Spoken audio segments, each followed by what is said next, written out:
উন্নয়নের অক্সিজেন কর বা রাজস্ব। ১৯৭২-৭৩ অর্থবছরে দেশ স্বাধীন হওয়ার পর জাতীয় রাজস্ব বোর্ড কর সংগ্রহ করেছিল ১৬৬ কোটি টাকা। আর এবার ২০১৬-২০১৭ অর্থবছরে রাজস্ব সংগ্রহ করতে হবে ২ লাখ কোটি টাকারও বেশি। টাকার অঙ্কে বিশাল, কিন্তু আশার কথা হলো যে গত দুবছরে ২ অর্থবছরেই লক্ষ্যমাত্রা অর্জন করেছে রাজস্ব বোর্ড। দর্শক, আমাদের আজকে আলোচনার বিষয় জাতীয় রাজস্ব বোর্ড, আমরা কেন কর দেব। আমাদের এই অনুষ্ঠান রাজস্ব সংলাপ, আপনাদের স্বাগত জানাচ্ছি। আমি আনোয়ার সাদি, আপনারা দেখছেন নিউজ 24। আমাদের আমন্ত্রিত অতিথিদের সঙ্গে আপনাদের প্রথমে পরিচয় করে দিই। আমার সঙ্গে রয়েছেন জনাব মোহাম্মদ নজিবুর রহমান, সিনিয়র সচিব, অভ্যন্তরীণ সম্পদ বিভাগ, অর্থ মন্ত্রণালয় এবং চেয়ারম্যান জাতীয় রাজস্ব বোর্ড। আপনাকে স্বাগত জানাচ্ছি। আমাদের সঙ্গে রয়েছেন কথা সাহিত্যিক এবং নাগরিক সমাজের প্রতিনিধি অধ্যাপক সৈয়দ মঞ্জুরুল ইসলাম, আপনাকেও স্বাগত জানাচ্ছি আমাদের অনুষ্ঠানে।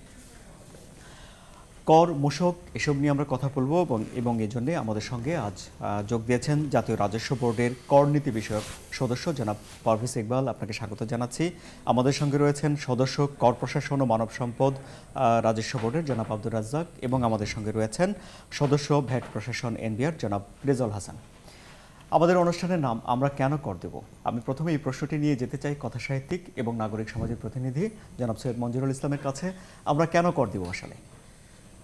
অনুষ্ঠানটি খুব কঠিন হবে বলে মনে করছিলাম, কিন্তু শুরুতে আমাকে বলার জন্য ধন্যবাদ। আমি মনে করি এই প্রশ্নটি প্রত্যেক নাগরিককেই বলতে হবে, উত্তর দিতে হবে।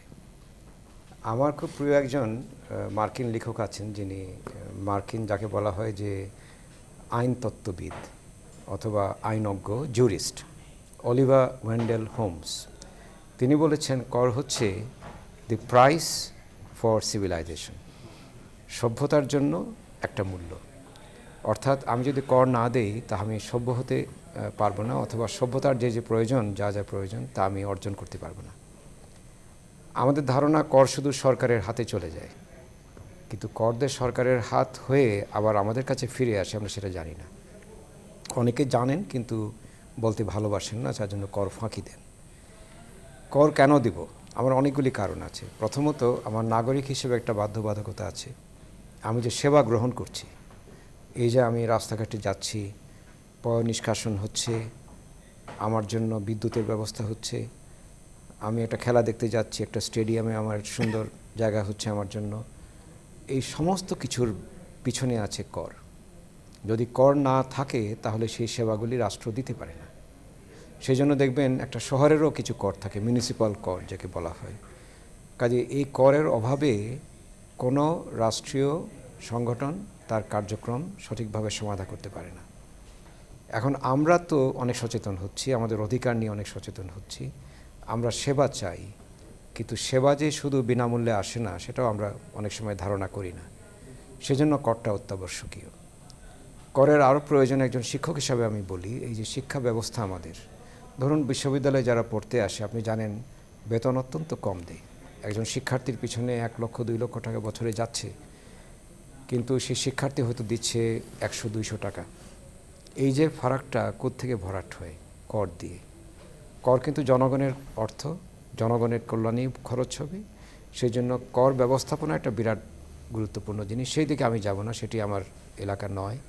তবে আমি দেখতে পাচ্ছি কর ব্যবস্থাপনা উন্নত হচ্ছে, কর সংগ্রহের ভিতর অনেকটা স্বচ্ছতা আসছে, জবাবদিহি আসছে, এবং এই উন্নত প্রযুক্তির কল্যাণে, বিশেষ করে ডিজিটাল প্রযুক্তির কল্যাণে এখন অনেক কিছুই খুব সহজলভ্য হচ্ছে এবং স্বচ্ছ হচ্ছে। সেই জন্য আমি মনে করি যে করের বিষয়টিও আমাদের সবসময় সতর্ক দৃষ্টিভঙ্গিতে থাকা উচিত।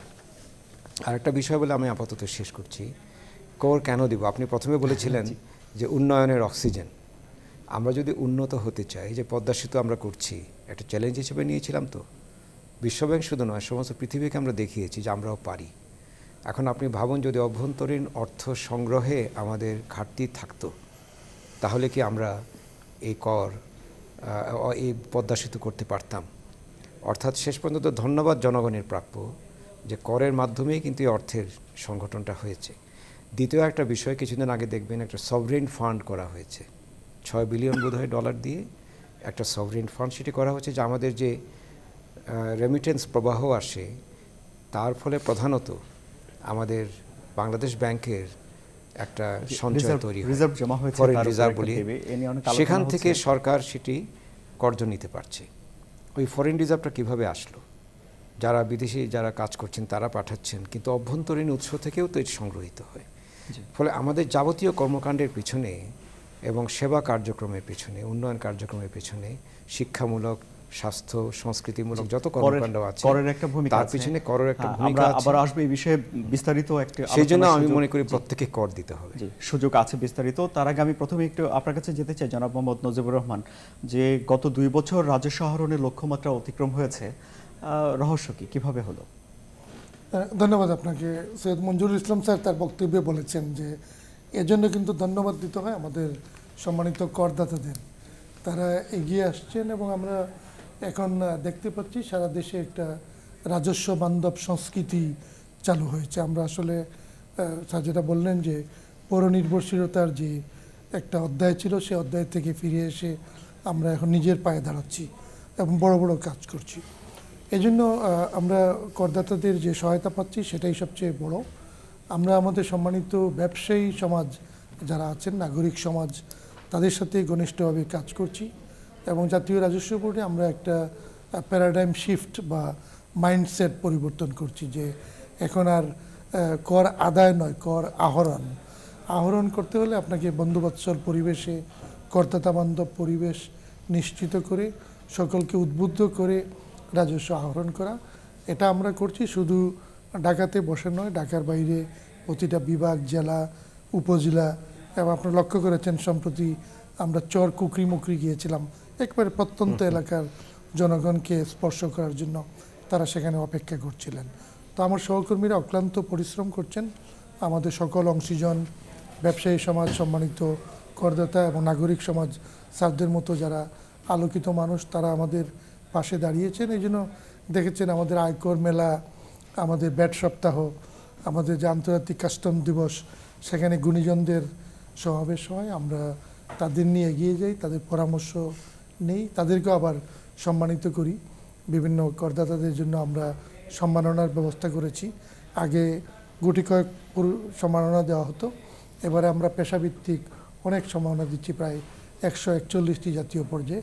এটা সকলকে উদ্বুদ্ধ করছে, সকলকে স্পর্শ করছে। আমরা এগুচ্ছি। এবারে যে লক্ষ্যমাত্রা আপনি বলেছেন 2,03,152 কোটি টাকা, এটা সবচেয়ে বড় লক্ষ্যমাত্রা, কিন্তু আমরা বহুদূর এগিয়ে গেছি। প্রায় 20% কাছাকাছি প্রবৃদ্ধি হচ্ছে, এটা বাংলাদেশের রেকর্ড। স্বাধীনতার পরে যে সূচনা হয়েছিল সেই সময় আমরা বার্তা পাই যে মানুষ আসলে রাজস্ব বান্ধব, কারণ 72-73 থেকে প্রতি বছর প্রবৃদ্ধি হচ্ছিল 60%-এরও বেশি হারে। এটা কিন্তু একটা দেশের জনগণের এগিয়ে যাওয়ার একটা প্রতিশ্রুতি বা একটা প্রত্যয় আমরা দেখি। তা আমরা সকলকে নিয়ে এগুচ্ছি। জি, আমি একটু জনাব পারভেজ ইকবাল, সদস্য জাতীয় রাজস্ব বোর্ডের কর নীতি, আপনার কাছে একটু জানতে চাইবো যে তাহলে এই লক্ষ্য অর্জন করার জন্য কি বেশি মানুষকে করের আওতায় আনা হবে, নেট বাড়ানো হবে, নাকি করের পরিমাণ বাড়ানো হবে? আপনারা কি ভাবছেন? স্যার এটা কি? হ্যাঁ, ধন্যবাদ আপনার প্রশ্নের জন্য। আপনি জানেন যে আয়কর আইনটা কিন্তু একটা ডাইনামিক আইন, এটা কিন্তু স্থবির কোনো আইন না। প্রত্যেক বছর কিন্তু আসলে আমাদের যে আভ্যন্তরীণ চাহিদা বা ব্যবসার যে নতুন নতুন আঙ্গিক আসে, বিশ্ব প্রেক্ষাপট বলেন বা অভ্যন্তরীণ প্রেক্ষাপট বলেন, সেগুলিকে মাথায় রেখে কিন্তু প্রত্যেক বছর অর্থ আইনের মাধ্যমে কিন্তু আমরা এই আয়কর আইনে যা যা প্রয়োজনীয় পরিবর্ধন বলেন বা পরিমার্জন বলেন, সেগুলি আমরা নিয়ে আসি। এবং সেক্ষেত্রে কিন্তু আমরা কিছু দর্শন অনুসরণ করি। সাধারণত ধারণা করা হয় যে কর আরোপের ক্ষেত্রে কোনো দর্শন থাকে না, কিন্তু কিছু ফিলোসফি কিন্তু আমরা বেসিক্যালি এই ক্ষেত্রে অনুসরণ করে থাকি। যেমন গত বছর কিন্তু আমাদের মাননীয় অর্থমন্ত্রী মহোদয়ের যে বাজেট বক্তৃতা দিয়েছেন এবং যে অর্থ আইন আমরা যেটা মহান সংসদে পাশ হয়েছে, সেখানে কিন্তু আমরা 7টা ফিলোসফিকে অনুসরণ করেছি। এবং প্রথম সব ফিলোসফি ছিল রাজস্ব একটা যোগান থাকতেই হবে, যেহেতু আমরা এগিয়ে যাচ্ছি এবং এই অর্থনৈতিক যে প্রগতির যে ধারাটা, সেটাকে অব্যাহত রাখতে গেলে আমাদের অধিকতর রাজস্ব আহরণের প্রয়োজন। সেটাকে আমরা কোনো মধ্যে যাতে ডিস্টার্ব করতে না পারি। আমাদেরকে সম্মত ও ন্যায্যতার বিধানটা করতে হয়। ইনকাম ট্যাক্স অবশ্যই ইকুইটি এবং জাস্টিসকে মূল্য দিয়ে থাকে এবং তারপর ভিত্তি করে কিন্তু ইনকাম ট্যাক্সের সিস্টেমটা ডেভেলপ করে এসেছে। এরপরে প্রবৃদ্ধি এবং ব্যবসায়ী সহায়তা, যারা কর দিচ্ছেন তাদের প্রবৃদ্ধি আসতে হবে এবং তাদেরকে আমরা কীভাবে সহায়তা করতে পারি, সেটাকেও কিন্তু আমাদের এই দর্শনের মধ্যে আমরা নিয়ে এসেছি। এর মধ্যে আমাদের কিছু সামাজিক দায়িত্ব পালন করতে হয়, কারণ শুধুমাত্র কর আদায় না, এই করের কারণে যাতে একজন নাগরিক কিছু সুযোগ সুবিধা পেতে পারেন এবং রাষ্ট্রের তার পক্ষে যেটুকু দায়িত্ব পালন করা প্রয়োজন তার কিছু অংশটাও যেন পালন করতে পারে, সেই জন্য আমরা তার প্রতি কিছু সামাজিক দায়িত্ব পালন করে থাকি আইনের মাধ্যমে। এবং আমরা কর পরিপূরণ বৃদ্ধি এবং কর ফাঁকি রোধের জন্য চেষ্টা করে থাকি। অবশ্যই আপনি যদি ট্যাক্স কমপ্লায়েন্সের দিকে না যান, আমি আইন করতে পারি, কিন্তু আইনকে যদি আমি পরিপালনের জন্য বাধ্য করতে না পারি বা এটাকে যদি সহজভাবে তাদেরকে অনুসরণ করতে দিতে না পারি, তাহলে কিন্তু আপনার ট্যাক্স নেটও বাড়বে না এবং ট্যাক্স আহরণও পারবে না। আমি একটু আবারও একটু জনাব মোহাম্মদ নাজিবুর রহমান আপনার কাছে আসবো। বাস্তবায়নের প্রশ্ন যেহেতু চলে এলো, আমরা এখন দেখতে পাচ্ছি যে এনবিআর নতুন একটি কনসেপ্ট নিয়ে এগিয়ে এসছে। এনবিআর বলছে যে এখন নতুন এনবিআর এখন বলছে যে দুর্নীতির বিরুদ্ধে জিরো টলারেন্স নীতি নিয়ে এনবিআর এগিয়ে যাচ্ছে। আপনি কি মনে করেন যে আপনি যে নীতি হাতে নিয়েছেন সেটি বাস্তবায়নের পথে আছে? জি, এটা আমরা যেটা বলি এটা ওয়ার্ক ইন প্রগ্রেস, এটা অনেক দূর এগিয়েছে। আমরা এটাকে একটা নাম দিয়েছি আমরা যে সুশাসন এবং আধুনিক ব্যবস্থাপনা। এখানে আমরা কিভাবে পারস্পরিক সম্পর্ক উন্নত করব, আমরা 5C এর কথা বলি: কোঅপারেশন, কোঅর্ডিনেশন, কোহারেন্স, কমিটমেন্ট এবং কারেজ। রাজস্ব কর্মকর্তাদের সাহসী হতে হয়, প্রচুর বাধা বিপত্তি আসে, সেগুলাকে পেরিয়ে সামনের দিকে এগোতে হয়। আমরা করছি, আমার সহকর্মীরা করছেন এবং আমাদের সম্মানিত জনগণ আমাদের সহায়তা করছেন। স্যার 1982 থেকে নিয়মিত কর দিচ্ছেন, সুতরাং দীর্ঘ দিন ধরে যারা কর দেন তাদের মধ্যে অন্যতম। এবং প্রায়শই স্যারদের সাথে আমরা যখন দেখা সাক্ষাৎ করি বিভিন্ন বিষয়ে বিভিন্ন ধরনের মূল্যবান পরামর্শ পাই। তো এইগুলোর ভিত্তিতে আমরা আমাদের এই ফ্রেমওয়ার্কে 5টা কাজ আমরা ঠিক করেছি। আমার সহকর্মী যেটা বললেন যে প্রথমে আমরা আমাদের ফান্ড জোগাড় করব, আমরা 5F বলি। আমরা আমাদের নিজের কাজটা সঠিকভাবে করব, আমাদের ফাংশনারি যারা আছেন আমাদের সহকর্মী তাদের ভালো মন্দ পদায়ন পদোন্নতি এগুলো আমরা করব। আমরা ব্যবসা বাণিজ্যে ফ্যাসিলিটেশন করব, এটা কিন্তু বাণিজ্য সহায়তা বিনিয়োগ সহায়তার যুগ এবং প্রত্যেকে ফ্রিডম নিয়ে কাজ করবেন। তো এইসব নীতিমালার ভিত্তিতে আমরা কাজ করছি এবং আমরা 5টা রেজাল্টস এরিয়া তৈরি করেছি যে রাজস্ব আহরণ করতে হবে, ইনক্রিজ রেভিনিউ, আমরা আমাদের অফিস ম্যানেজমেন্টকে ইমপ্রুভ করতে চাই, আমরা ইমপ্রেসিভ স্টেক হোল্ডার্স রিলেশন, স্যারদের মতো যারা আছেন তাদের সাথে সুসম্পর্ক, ব্যবসায়ীদের সাথে সুসম্পর্ক। আমরা যেহেতু ডিজিটাল বাংলাদেশে কাজ করি, আমরা আইসিটি অ্যাজ এন এনাবলার, আইসিটিকে নিয়ে কাজ করি। এবং সবচেয়ে বড় বিষয় আপনি যেটা বলেছেন, integrity, zero tolerance against corruption, harassment, indiscipline and misconduct, এটা আমরা বলছি এবং বাস্তবায়ন করছি এবং আমরা সব জায়গা থেকে সহায়তা পাচ্ছি। আমরা একদিকে মানুষকে পুরস্কৃত করছি, অন্যদিকে দুষ্টের দমন এবং শিষ্টের পালন নীতিমালার আওতায় যদি কেউ কোথাও কোনো ব্যত্যয় ঘটান আমরা বিভিন্ন ধরনের আইন প্রয়োগের ব্যবস্থা করছি। এবং আপনারা জানেন যে ডিসেম্বর জানুয়ারি এই মাসকে আমরা এনফোর্সমেন্ট মাস হিসাবে ঘোষণা করেছিলাম। দেখছেন যে রাস্তাঘাটে এখন যে আমরা বিভিন্ন ধরনের অবৈধ গাড়ি টাড়ি ধরছি, যারা আমাদের কাছ থেকে সুবিধা নিয়ে অপব্যবহার করেছেন সেগুলোর বিরুদ্ধে আমরা এগুচ্ছি এবং বিভিন্ন যারা কর ফাঁকিবাজ বলতে যারা তাদেরকে বুঝি তাদের ব্যাপারে আমার সহকর্মীরা অক্লান্ত পরিশ্রম করে বিভিন্ন ফাঁকি শনাক্ত করছেন তাদের কাছ থেকে। সেক্ষেত্রে আমরা আদায় বলি, ফাঁকি দেওয়া টাকা আদায় করছি এবং এভাবে আমরা এগিয়ে যাচ্ছি। আমরা মনে করি যে আমাদের দেশে সবসময় যদি আমরা সকলে মিলে টিম ওয়ার্কের মাধ্যমে কাজ করি, আমাদের অংশীজনদের নিয়ে এগুই, উন্নততর ব্যবস্থাপনা এবং সুশাসন এটা প্রতিষ্ঠা করা সম্ভব। এবং জাতীয় রাজস্ব বোর্ডে এটা হচ্ছে, এই জন্য আমরা কি বলি এটা হচ্ছে একটি নতুন এনবিআর, যেটি রাজস্ব আদায় নয় আহরণ করে সবাইকে সাথে নিয়ে।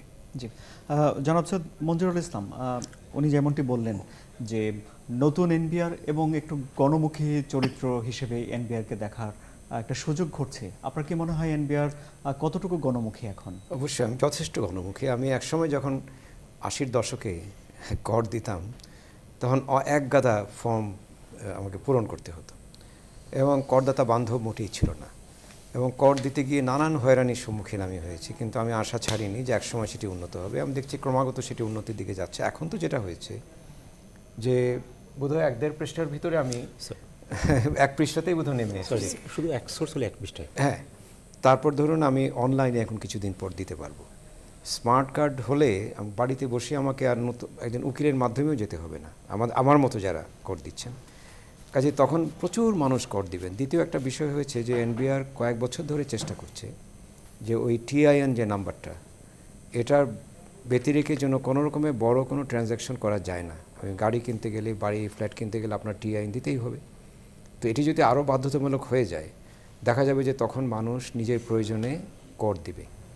তৃতীয় একটা বিষয় হচ্ছে যে একটা গতিশীলতা লাগে। এটা সংগঠনে যদি গতিশীল না হয়, সংগঠন একেবারে গতিশীল চেয়ারম্যান থেকে নিয়ে প্রত্যেক মাঠ পর্যায়ে কর্মী, আমি ইদানিং দেখতে পাচ্ছি এই গতিশীলতাটা আছে। গত কিছুদিন আগে একটা করমেলা হলো, আমার পরিচিত এক আমার বন্ধুর এক বড় বোন এবং তার এক পরিচিত মানুষকে নিয়ে গিয়েছিলেন। তাদের বয়স 75 থেকে 80। প্রথম ট্যাক্স দিলেন এবং তিনি এত আপ্লুত যে মানুষগুলি আমাকে বসতে দিল, আমাকে যত্ন করলো। এই যে কর আহরণের যে দর্শনটা বলছেন, আদায় করা হচ্ছে আর যেন ঘাট ধরে আদায় করে নিচ্ছে, তা কিন্তু না। আহরণ হচ্ছে আপনি দিতে প্রস্তুত, আমরাও নিচ্ছি, মাঝখানে একটা স্বচ্ছতা থাকবে, জবাবদিহিতার বিষয় থাকবে, তারাও জানবেন আমি কর দিয়ে কি করছি না করছি। এই যে আদান প্রদানের বিষয়টি, মেলা কিন্তু এটিকে অনেক সহজ করে ফেলেছে। অনেক প্রশ্ন করে যায়, অনেক উত্তর পাওয়া যায়, যেটি অফিসে হয়তো অনেক সময় সম্ভব হয় না। আর শেষ কথাটা হচ্ছে মিডিয়াতে বিষয়টা এমনভাবে চলে এসছে যে এখন যে কোনো একজন ফোন করে জানতে পারবে, হয়তো ওনাকেই ফোন করতে পারে যে আমি একজন করদাতা, আমার এই হয়রানিটা কেন হলো। যেটা বললেন যে নিজে হয়রানিটা বন্ধ করতে হবে এবং ইন্টিগ্রিটি নিশ্চিত করতে হবে। যদি এটি করা যায় তাহলে আমি মনে করি যে আপনার কথার সঙ্গে সঙ্গে একজন দর্শক আমাদের সঙ্গে ফোনে যুক্ত হয়েছেন। আমরা দর্শকের ফোন নেই। দর্শক, আপনার নাম পরিচয় বলে আপনার প্রশ্ন করুন। আসসালামু আলাইকুম, আমার নাম আশফাক আহমেদ। আমি বিদ্যুৎ বাংলাদেশ প্রাইভেট লিমিটেডের চিফ এক্সিকিউটিভ অফিসার। আমার প্রশ্ন মাননীয় চেয়ারম্যান সাহেব, জাতীয় রাজস্ব বোর্ড। স্যার, আমরা গত 5 মাস ধরে সাফটার কোনো বেনিফিট পাচ্ছি না। আমরা যত ইম্পোর্ট করছি ইন্ডিয়া থেকে থ্রু বেনাপোল, আমাদেরকে না কোনো কারণ বলছে যে কেন দিচ্ছে না। আপনাদের কাছে চিঠিও লিখেছি, সেটারও উত্তর পাচ্ছি না। তো স্যার, আমরা ইন্ডাস্ট্রি করেছি, ইন্ডাস্ট্রি আছে, এই বেনিফিট গুলো কেন স্যার পাচ্ছি না? যদি কাইন্ডলি একটু দয়া করে বলতেন এবং কবে থেকে এটা আমরা পেতে পারি। ধন্যবাদ। জি, আপনাকে অনেক ধন্যবাদ। জনাব মোহাম্মদ নজিবুর রহমান, বলুন। ধন্যবাদ। এটা খুবই প্রাসঙ্গিক বিষয় এবং আমি সম্মানিত করদাতা, আমাদের ব্যবসায়ী সমাজের প্রতিনিধিত্ব করছেন, একটা প্রতিষ্ঠানের প্রতিনিধিত্ব করছেন, তাকে ধন্যবাদ জানাচ্ছি। সাপটা বিষয়টা আমাদের সাউথ এশিয়ান ট্রেড নিয়ে এটা হচ্ছে এবং জাতীয় রাজস্ব বোর্ড দেশের যে কিছু সংস্থা আছে তাদেরকে সাথে নিয়ে কাজ করছে এবং সম্প্রতি আমি আমাদের ভারতীয় যে ব্যবসায়ী প্রতিনিধি দল এখানে আছেন তাদের একটা সমাবেশে এই বিষয়টা উত্থাপিত হয়েছিল। সাপটা আমরা বাংলাদেশ এটার স্বাক্ষরকারী একটি দেশ এবং এটা নিয়ে আমরা কাজ করছি। এটা মেয়াদ গত ডিসেম্বর পর্যন্ত ছিল। তো ডিসেম্বরের পরে এটা নবায়নের প্রক্রিয়া চলছে।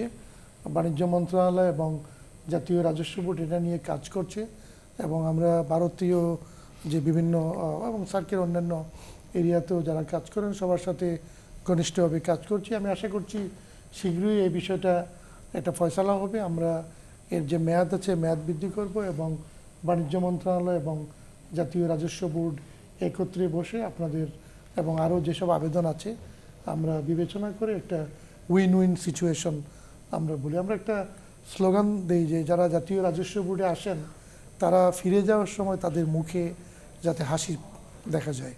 তো আমরা প্রত্যেককে সেবা দিয়ে এবং সহযোগিতা দিয়ে সেটা করার চেষ্টা করি। আমি আমার সম্মানিত যিনি করদাতা যিনি ফোন করলেন তাকে আশ্বস্ত করছি বিষয়টা আমরা অত্যন্ত ঘনিষ্ঠভাবে আন্তরিকভাবে দেখব। জি, আমাদের হাতে অনেক প্রশ্ন আছে, অনেক কিছু জানারও আছে। তার আগে একটা ছোট বিরতি নিতে হচ্ছে। আমরা একটা ছোট বিরতি নিচ্ছি। দর্শক, আপনারা আমাদের সঙ্গে থাকুন।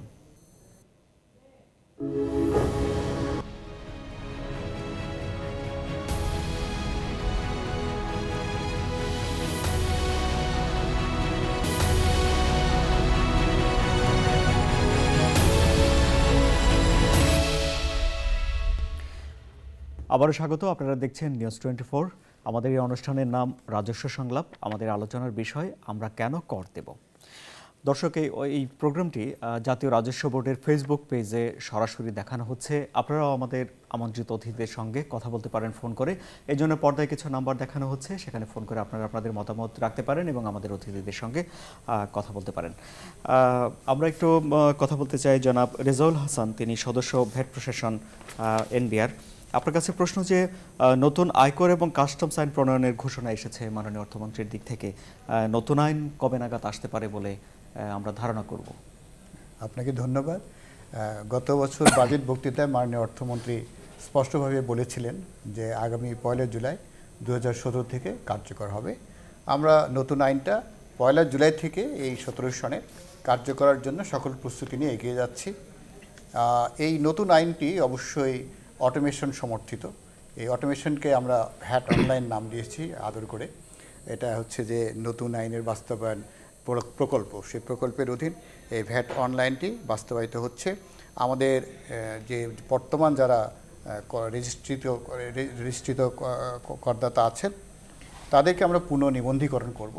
এই জন্য আমরা 15 মার্চ একটি তারিখ ধার্য করেছি যে 15 মাসের পর থেকে আমরা এই পুনঃনিবন্ধনের জন্য অনলাইনে চলে যাব এবং 30 জুন পর্যন্ত আমরা অনলাইনে সকলকে পুনঃনিবন্ধন করব এবং 1 জুলাই থেকে যারা নতুন করদাতা হবেন বা ভ্যাট দাতা হবেন তারা নতুনভাবে রেজিস্ট্রেশন নিতে পারবেন। জি। এছাড়া আমাদের করদাতাদের পক্ষ থেকে সবচেয়ে বড় এবং গুরুত্বপূর্ণ কাজ হচ্ছে প্রতি মাসের শেষে পরবর্তী মাসের 15 তারিখের মধ্যে একটি রিটার্ন সাবমিট করতে হয়। সেই রিটার্নের সকল কার্যক্রম আমরা সমাপ্ত করেছি এবং এটাও আমরা 15 মার্চের মধ্যে আমাদের সিস্টেম ডেভেলপমেন্ট এবং অটোমেশনের যাবতীয় প্রক্রিয়া সম্পন্ন করব। যেহেতু আইনটি 1 জুলাই থেকে কার্যকর হবে, সেই কারণে আমরা 16 তারিখের থেকে বা তার পরবর্তীতে 30 জুন পর্যন্ত এটি অনলাইন করতে সক্ষম হব না, কিন্তু 1 জুলাই থেকে এটি অনলাইনে অন এয়ার থাকবে এবং আগস্ট মাস থেকে করদাতাগণ তাদের এই সেবাটি পেতে সক্ষম হবে। জি, জনাব আব্দুর রাজ্জাক, সদস্য কর প্রশাসন ও মানব সম্পদ বিভাগ এনবিআর। মেলা হয়ে গেল, মেলায় আমরা এবার এনবিআর এর বেশ উজ্জ্বল অংশগ্রহণ দেখেছি। আপনারা পাশাপাশি আয়কর সপ্তাহ পালন করছেন। এই যে নতুন নতুন এসব পরিকল্পনা নেওয়া হচ্ছে, কতটুকু কাজে আসছে? ধন্যবাদ আপনাকে। আমরা এর সঙ্গে আরো নতুন কোনো আমরা পরিকল্পনা? 2010 সাল থেকে আমরা আয়কর মেলা করে আসছি। তো এটা ছিল এবার আমাদের প্রায় 7মবারের মতো আয়কর মেলা। তো আমরা এবার আয়কর মেলার পাশাপাশি আমরা আয়কর সপ্তাহ উদযাপন করি এবং এই গত অর্থ বছরে আমাদের আয়কর আইনে একটি পরিবর্তন আনা হয় যে আমাদের আগে যেটা আমরা জাতীয় আয়কর দিবস পালন করতাম সেটা না করে আমরা এবার 30 অক্টোবরকে আমরা নভেম্বরকে আমরা ট্যাক্স ডে হিসাবে ঘোষণা করি এবং এই ট্যাক্স ডেকে সামনে রেখে আমরা 24 থেকে 30 তারিখ পর্যন্ত আমরা এটাকে আয়কর সপ্তাহ আমরা উদযাপন করি। তা আমরা যে দেখেছি যে সারা দেশে আমাদের যে আয়কর মেলায় একটা বিপুল পরিমাণ সাড়া পড়ে।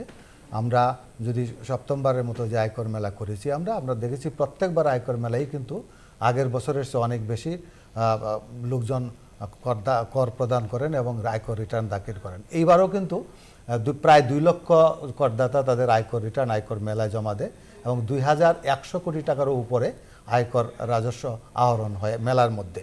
এবং পরবর্তী সময় আমরা যখন আয়কর সপ্তাহ উদযাপন করি আমরা দেখেছি যে আমরা আয়কর সপ্তাহ কিন্তু আমরা সকল জায়গায় করিনি, আমরা বিভাগীয় শহর সহ জেলা হেডকোয়ার্টারগুলিতে আমরা আয়কর মেলা করেছিলাম এবং আমরা দেখেছি যে আয়কর মেলাও কিন্তু আয়কর সপ্তাহেও কিন্তু আয়কর মেলার মতোই করদাতারা মানে উৎসাহ উদ্দীপনা নিয়ে তারা রিটার্ন দিতে এসছেন এবং আমাদের রাত্রে 11টা 12টা পর্যন্ত করদাতারা আয়কর রিটার্ন আমাদের অফিসগুলিতে জমা দিয়েছে এবং আমাদের কর্মকর্তারা কিন্তু দিন রাত পরিশ্রম করে তাদের এই সেবা দিয়ে আসছেন এবং আমরা চেষ্টা করেছি করদাতারা মেলায় যে ধরনের সেবাগুলি পেত আমরা সেগুলিও পেয়েছি।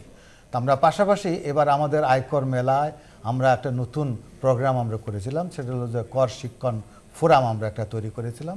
এই কর শিক্ষণ ফোরামের মাধ্যমে আমরা আমাদের দেশের ঢাকা শহর এবং ঢাকার বাইরেও বিভিন্ন স্কুল কলেজের ছাত্র বিশ্ববিদ্যালয়ের ছাত্রদেরকে এনে কর বিষয়ে আমরা শিক্ষা দেই এবং তারা এখান থেকে অনেক কর বিষয়ক জ্ঞান আহরণ করে।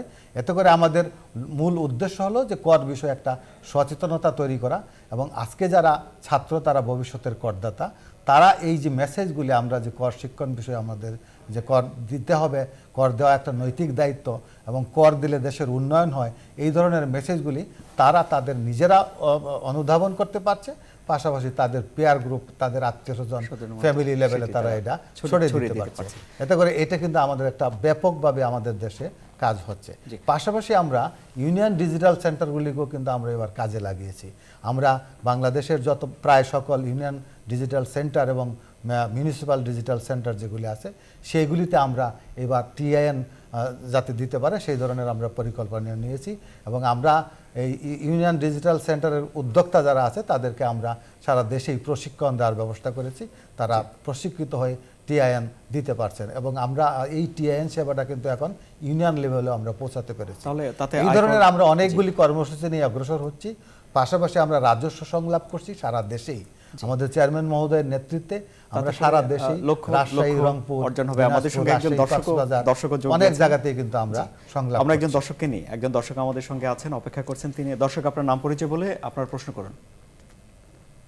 জি, আসসালামু আলাইকুম। আমি পরিচয়টা গোপন রাখতে চাচ্ছি। আমি এনবিআর চেয়ারম্যান মহোদয়ের কাছে একটা প্রশ্ন রাখতেছি যে যারা নাকি ট্যাক্স ফাঁকি দেয়, এই অভিযোগ দিলে কার কাছে অভিযোগটা করতে হবে? জি, আপনার প্রশ্ন বুঝতে পেরেছি। আপনাকে অনেক অনেক ধন্যবাদ। ইতিমধ্যেই আয়কর ফাঁকিবাজদের দর্শকের কাছে আরেকজন দর্শক আছেন। আচ্ছা, আরেকজন দর্শকের ফোনটাও নিয়ে আমরা। দর্শক, আপনার নাম পরিচয় বলে আপনি প্রশ্ন করুন। হ্যালো, জি বলুন। আমারটা বলছি। হ্যাঁ দর্শক, আপনার নাম বলে আপনার প্রশ্ন করুন। জি, জনাব মোহাম্মদ নজিবুর রহমান, আয়কর ফাঁকিবাজদের ধরতে আপনার বিশেষ কোনো পরিকল্পনা আছে কি?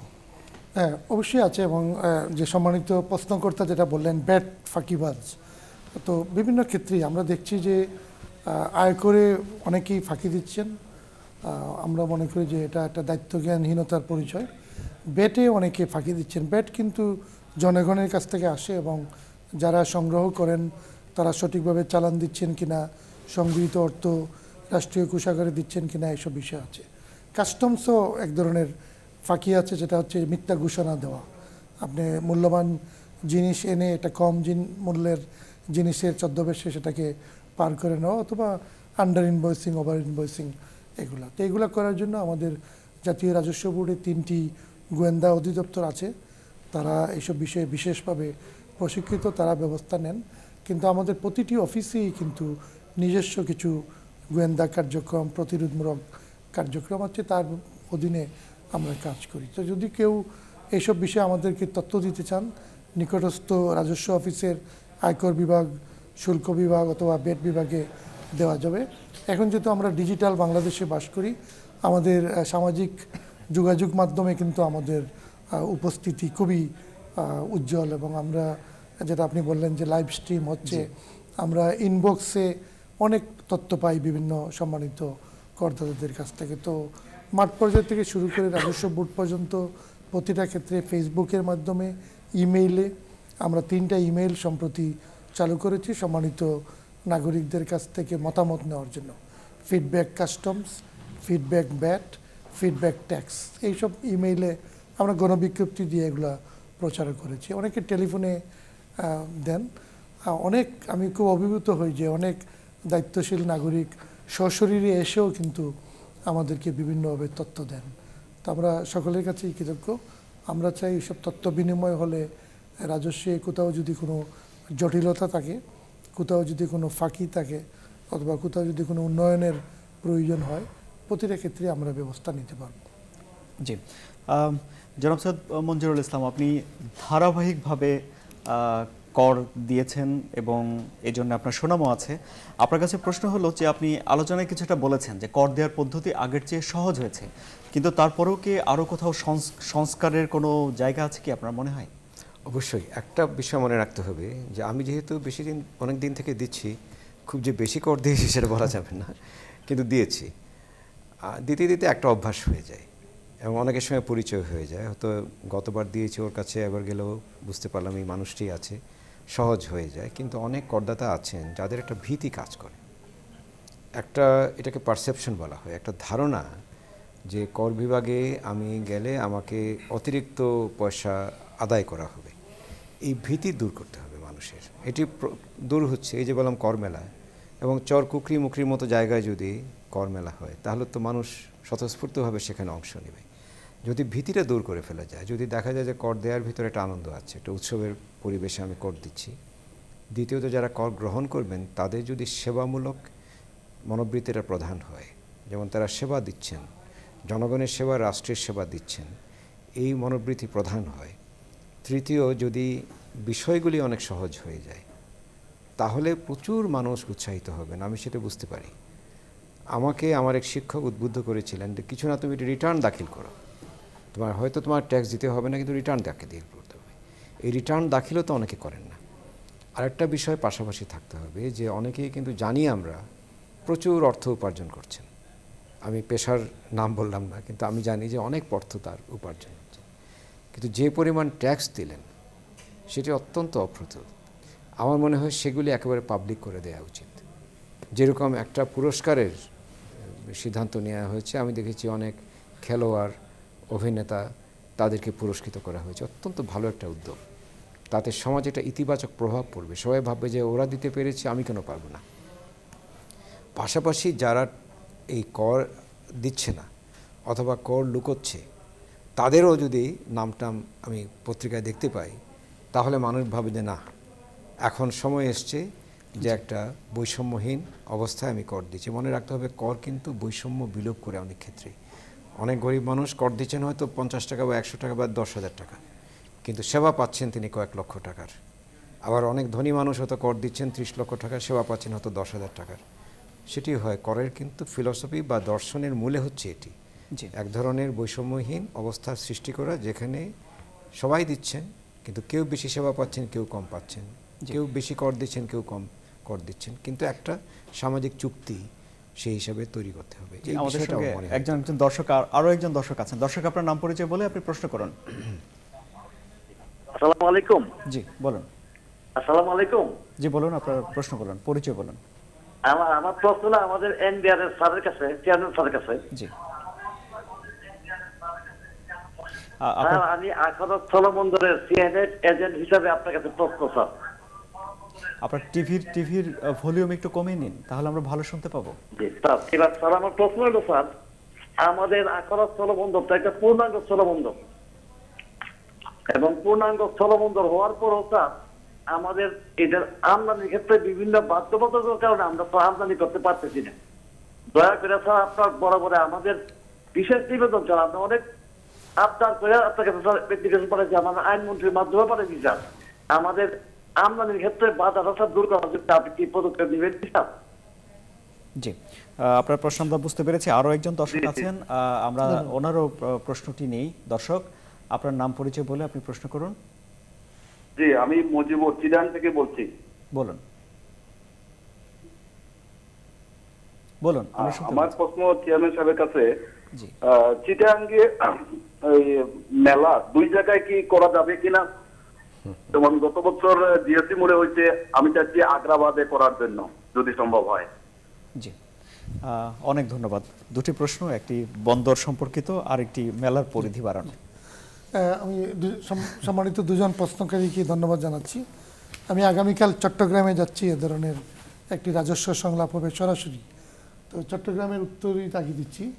আমরা মেলার পরিধি দিন দিন বাড়াচ্ছি এবং সংখ্যাও বাড়াচ্ছি। তার যে বিষয়টি আছে সেটা আমি আগামীকাল যখন চট্টগ্রামে যাব সংশ্লিষ্ট কমিশনার মহোদয়দের সাথে আলাপ করে সিদ্ধান্ত নেব। কিন্তু আমার অবস্থান হচ্ছে মেলা যত বেশি করা যায়, আমাদের সম্মানিত করদাতাদের যত কাছাকাছি নেওয়া যায় তত এটা মঙ্গল বয়ে আনে, তাদের সুবিধা হয়। এবার যেমন আমরা তাদেরকে আনার জন্য বাস রেখেছিলাম, উত্তরা থেকে, পুরানো ঢাকা থেকে, মিরপুর থেকে, বিভিন্ন জায়গা থেকে আমাদের বাস ছিল, এবং তিনি যেহেতু সুন্দর প্রস্তাব দিলেন এটা আমরা বিবেচনা করব। দ্বিতীয় যে বিষয়টি প্রথমে এসছে সেটা হচ্ছে আখাউড়া স্থলবন্দর। আখাউড়া স্থলবন্দর আমাদের অত্যন্ত গুরুত্বপূর্ণ একটি বন্দর, ভারতের আমাদের প্রতিবেশী 7 সিস্টারের অন্যতম একটি এলাকার সাথে আমরা কাজ করছি, এবং এটাকে আমরা দিন দিন সুসংগঠিত করছি।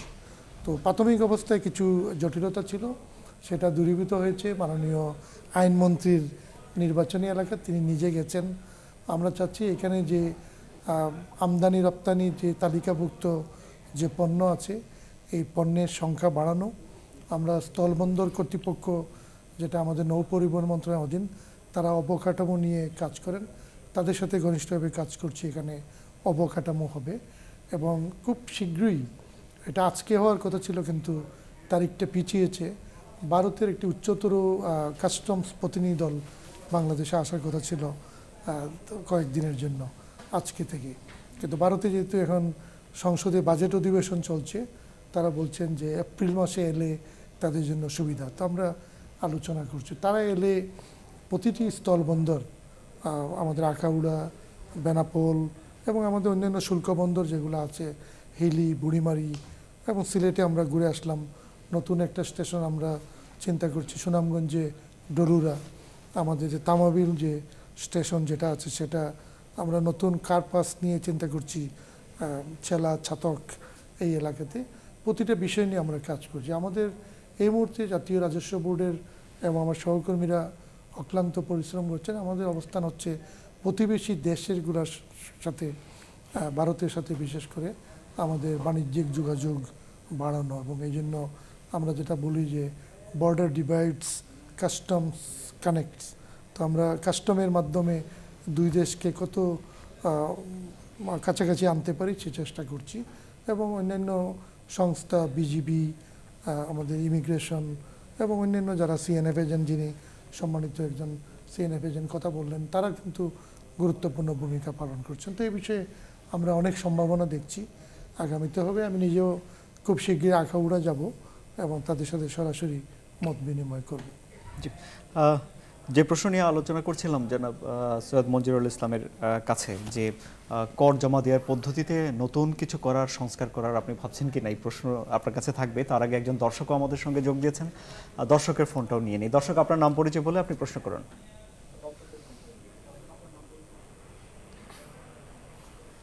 বলুন। হ্যালো। জি, আপনার নাম পরিচয় বলুন। হ্যাঁ, বলুন।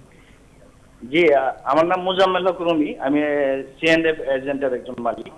জি, আমি মাননীয় চেয়ারম্যান মহোদয়ের কাছে একটু প্রশ্ন রাখতে চাই যে ওনার বেশ কিছু পদক্ষেপ ইতিমধ্যে বেশ প্রশংসিত হয়েছে এবং আমরা উপকৃত হয়েছি। গত বাজেটে উনি ওনার পক্ষ থেকে বেশ কিছু আইটেমের উপরে মিনিমাম একটা ভ্যালু নির্ধারণ করে দিয়েছেন। সেই ভ্যালু নির্ধারণ করার পরে ওই আইটেমগুলো যখন আমরা অ্যাসেসমেন্ট করি তখন আমরা বেশ কিছু উপকৃত হয়েছি। এবং আমি ওনার কাছে অনুরোধ জানাতে চাই এবং প্রশ্ন রাখতে চাই যে আগামী বাজেটে আরো অনেকগুলো আইটেম আছে, সেগুলোকে এরকম নির্ধারিত যদি মিনিমাম ভ্যালু করে দেন তাহলে আমাদের জন্য বেশি উপকৃত হয়। এইটা না করাতে, যে আইটেমগুলিতে ভ্যালু নির্ধারণ করা হয়নি, তাতে ব্যক্তিগত ভাবে সুবিধা নেওয়ার জন্য বিভিন্ন পক্ষ চেষ্টা করেন। আমরা করি, ইম্পোর্টাররা করে, যাকে অফিসাররা বিভিন্ন ভাবে এই চেষ্টাগুলি করা হয়। প্রশ্ন বুঝতে পেরেছি, আপনাকে অনেক ধন্যবাদ। আমাদের সঙ্গে আরো একজন দর্শক আছেন। দর্শক, আপনার নাম পরিচয় বলে আপনার প্রশ্ন বলুন। হ্যালো। জি, আপনার নাম পরিচয় বলে প্রশ্ন বলুন। হ্যালো। হ্যাঁ, আসসালামু আলাইকুম।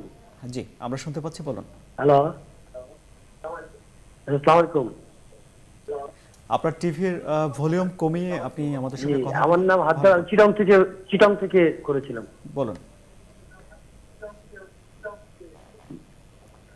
চেয়ারম্যান স্যারের কাছে একটা প্রশ্ন, যারা নতুন টিম করেছে বা ব্যবসা বাণিজ্য যখন টিমটা করা হয়েছে, তো প্রথম 2-1 বছর হয়তো ট্যাক্স পে করেছে, এরপরে তার ব্যবসা বাণিজ্য অবস্থা খারাপ, হয়তো বা তার টিমটা কি চালু থাকবে না আবার এটার জন্য আবার ট্যাক্স গতানুগতিকভাবে দিতে হবে? জি, অনেক ধন্যবাদ। ভালো ব্যবসা ছিল, টিন করেছে, ব্যবসা পড়ে গেছে, কি করবে? ধীরে ধীরে শুরু করি। টিন কিন্তু আমরা যেভাবে এগুচ্ছি বাংলাদেশে, স্যার যে শুরুতে তার বক্তব্য রাখলেন যে আমরা যে অভ্যন্তরীণ সম্পদ দিয়ে প্রবৃদ্ধি সঞ্চারী বড় বড় প্রকল্প করছি, পদ্মা ব্রিজ করছি, রূপপুর পারমাণবিক বিদ্যুৎ কেন্দ্র হচ্ছে, বঙ্গবন্ধু স্যাটেলাইট হচ্ছে, এগুলো কিন্তু সব কিছু আমাদের সম্মানিত করদাতাদের তাদের অবদান। টিন যারা পেয়েছেন, এই 3 নম্বরটা কিন্তু আমার মনে হয় যে আমার মাননীয় অর্থমন্ত্রী যেটা বলেন যে এটা একটা অহংকারের প্রতীক, গৌরবের প্রতীক। এই 3 নম্বর আমার মনে হয় প্রত্যেকেরই ধরে রাখা প্রয়োজন। আমাদের আয়কর নিয়ে আমার সহকর্মীরা যারা কাজ করেন তারা সবসময় সবাইকে পরামর্শ দেন যে আপনার যদি টিম থাকে আপনি প্রতি বছর যে রিটার্ন যে সাবমিট করার যে বিষয়টা আছে এটা আমাদের বিভিন্ন আয়ের সীমা দেওয়া আছে। এই আয়ের সীমার মধ্যে যদি করযোগ্য আয়ের মধ্যে যদি কেউ না পড়েন তাহলে তো তার তো কোনো আয়কর দিতে হবে না, কিন্তু রিটার্নটা দিলে তার নিজের যে অবস্থান এটা স্বচ্ছ এটা প্রমাণ হয় এবং তিনি যে একজন দায়িত্বশীল নাগরিক তারও একটা প্রমাণ হয়। তো আমি সবাইকে অনুপ্রাণিত করব এবং যে আপনার রিটার্ন সাবমিশনের যে অভ্যাস এবং যে রীতি এটাকে অব্যাহত রাখা এবং আমরা রাজস্ব বান্ধব সংস্কৃতিতে এই জিনিসটা আমি সেভাবে দেখি। একেবারে নিগুড় আইনগত ব্যাখ্যা এটা অন্যভাবে হয়তো দেওয়া যায়, কিন্তু এই যে চর্চাটা স্যার 82 সন থেকে দিচ্ছেন এবং স্যার তো আয়ের মধ্যেই দিচ্ছেন এবং স্যারকে নিয়ে আমরা গর্ব করি এবং আমাদের যারা আরও সম্মানিত করদাতা আছেন তাদের নিয়ে আমরা গর্ব করি। আর এর আগের যে প্রশ্নটা ছিল যে আমরা মিনিমাম ভ্যালু যেটা করেছিলাম, আমরা কিন্তু সব ক্ষেত্রেই ব্যবসা এবং বিনিয়োগ বান্ধব অবস্থান নিচ্ছি এবং বাংলাদেশে আমাদের উন্নয়নের জন্য প্রচুর ক্যাপিটাল মেশিনারি এগুলা প্রয়োজন এবং আমাদের প্রতি বছরই বিদেশ থেকে কিছু জিনিস আমদানি করতে হয়। অন্যদিকে আমরা যে দেশীয় শিল্প সেগুলোকে কিন্তু আমরা সংরক্ষণ আমরা করছি, প্রোটেকশন দিচ্ছি, এটা আমাদেরকে দিতেই হবে। তো এইসব যাতে শুরুতে যেটা বলেছিলাম যে কাস্টমসের ঘোষণা নিয়ে যাতে জটিলতা না হয় সেই জন্য আমরা মিনিমাম ভ্যালু স্থির করেছিলাম। এই ধরনের প্রক্রিয়া ওয়ার্ল্ড কাস্টমস অর্গানাইজেশনের আওতায় আমরা অব্যাহত রাখব। সেখানে ব্রাসেলসে বিভিন্ন কমিটি আছে, তারা বিভিন্ন বিষয়ে মূল্য নির্ধারণ করে। এখানে আবার একটা স্বদেশ প্রেমের একটা বিষয় আছে, যারা মিনিমাম ভ্যালু একটা ঠিক করলেও যে জিনিস আসছে তার যে প্রকৃত বাজার দর এটা যদি আমদানিকারকরা সত্যিকার ঘোষণা দেন তাহলে কিন্তু কাস্টমস এটা যখন অ্যাসেস করে তখন সুবিধা হয়, আমাদের রাজস্ব বাড়ে এবং আমরা একটা ব্যবসা বান্ধব রাজস্ব বান্ধব পরিবেশের দিকে আরও এগুতে পারি। তো সুতরাং আমি আবেদন করব সবার কাছে যে আমদানি রপ্তানিতে আমরা যে সহায়তা দিই সেই সহায়তা সদ্ব্যবহার করার জন্য, কোনো সুযোগের অপব্যবহার না করার জন্য। বিশেষ করে বন্ড সুবিধা নিয়ে আপনারা অনেক প্রতিবেদন করেছেন যে আমরা কাঁচামালকে শুল্কমুক্তভাবে আনার সুবিধা দিই তার শিল্পে ব্যবহারের জন্য, কিন্তু সেই সব কাঁচামাল যদি বাইরে মুক্তবাজারে চলে যায় তাহলে বৈধ আমদানিকারক যারা ডিউটি দিয়ে আনবেন তারা ক্ষতিগ্রস্ত হন, বাজার যেটা বিকৃত হয় এবং দেশ রাজস্ব হারায়। তো আমরা চাচ্ছি যে একটা সুস্থ সংস্কৃতির আবির্ভাব হোক এবং দেশ যাতে উপকৃত হয়। আরেকজন দর্শক আছেন আমাদের সঙ্গে। দর্শক, আপনার নাম পরিচয় বলে আপনার প্রশ্ন করুন।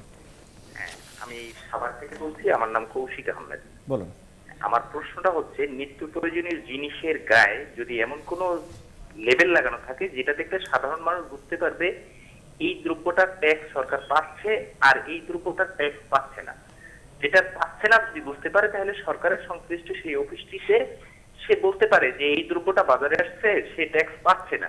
সেক্ষেত্রে সাধারণ মানুষ এই ট্যাক্স বৃদ্ধিকরণের ক্ষেত্রে সরকারের কাছে অংশগ্রহণ করতে পারে, সরকারের সাথে অংশগ্রহণ করতে পারে। যেমন একটি উদাহরণ বলছি, সেটা হলে এক প্যাকেট সিগারেটের গায়ে একটা লেবেল লাগানো আছে, তা থেকে বোঝা যায় বাংলাদেশ সরকার এত টাকা ট্যাক্স পাচ্ছে অথবা ট্যাক্স পাচ্ছে।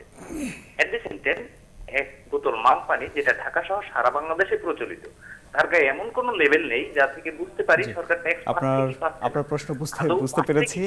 আপনার এই প্রশ্নের জবাব আমরা নেব। আরো একজন দর্শক আছেন আমাদের সঙ্গে। দর্শক, আপনার নাম পরিচয় বলে আপনি প্রশ্ন করুন। হ্যালো। হ্যাঁ জি দর্শক, বলুন আপনার নাম পরিচয় বলে আপনার প্রশ্ন। আসসালামু আলাইকুম। জি, আমি মোহাম্মদ হাবিবুর রহমান হাবিব বলছি সাভার থেকে। বলুন স্যার, আমার প্রশ্ন ছিল, আমি একটা ছোট্ট একটা ব্যবসায়ী, লন্ড্রি ব্যবসা করি। তা আমি চাই আমি বৈধভাবে ব্যবসা করার জন্য এবং সরকারকে আমি সামান্য কিছু হইলে আমি সরকারকে একটা ইনকাম ট্যাক্স সেটা আমি দিতে পারি যেন, এবং আমাদের দিয়ে দেশ উন্নতি হবে। তা কিন্তু আমি বিষয়টা বুঝতে পারি না অনেক আগে। আমার ইনকাম মাসে 15 থেকে 20,000 টাকা। তা আমি আমার যে ফাইলটা ছিল, ফাইলটা আমার আপডেট করা দরকার। আপডেট করার পর আমি যাই অসুখ বাৎসরিক সেটাকে আমি সরকারকে দিতে চাই। তো এটাকে এখন কিভাবে আপনি কিভাবে আয়কর দিতে পারেন, এটা আপনার প্রশ্ন। আরো প্রশ্ন আছে, আরো দর্শক, আমরা সেগুলো পরে নেব, বিরতিতেও যেতে হবে। তার আগে আপনার কাছ থেকে ছোট করে জবাবটা একটু নিয়ে নিই। দুটো বিষয়, একটি হলো যে যারা ব্যবসায়ী অনেকেই জানেন না তিনি আসলে আয়কর দেওয়ার উপযুক্ত হয়েছেন কিনা এবং তিনি কোথায় গিয়ে আয়কর দেবেন। ধন্যবাদ। দুটি প্রশ্ন শুনেই আমি খুব অভিভূত হলাম। প্রথমে অভিভূত হয়েছিলাম যে এই অনুষ্ঠানে স্যারকে পেয়ে, কারণ স্যার আমাদের জন্য অনেক একটা উদ্দীপনার প্রতীক। দুজন কিন্তু আমরা বলবো যে অত্যন্ত দেশপ্রেমিক মানুষ দুজনই। যে আমরা সরকার বিভিন্ন পণ্য থেকে রাজস্ব পাচ্ছি কিনা তার যে চিহ্ন, এটা আমরা সিগারেটে বলি ব্যানরুল, এবং অন্যান্য ক্ষেত্রে আমরা সেটা করি। তো এটা তার যে সচেতনতা, এই ধরনের সচেতনতা যদি আমরা সর্বক্ষেত্রে দেখি সারা দেশে, তাহলে এইসব ব্যানরুলেও লাগানোর প্রয়োজন হয় না। এবং যদি আমরা মালিক পক্ষের মধ্যেও যদি সেই ধরনের দেশপ্রেম আমরা দেখি, এই জন্য আমি মাঝে মাঝে বলি যে আসেন দেশকে ভালোবেসে আমরা রাজস্ব দিই, এবং অনেক সময় শক্তভাবে বলি যে pay tax and relax, tax দেন এবং থাকে নিশ্চিন্তে ঘুমন। তো আমি খুবই আনন্দিত। মিনিমাম ট্যাক্স, যারা দেশপ্রেমিক, যারা ট্যাক্স দিতে চান, প্রত্যেকটা এলাকার জন্য আমাদের বাজেটের আওতায় আমাদের সদস্য করনীতি পারভেজ ইকবাল সাহেব এই নিয়ে কাজ করেন। এবছর আমরা কাজ করব।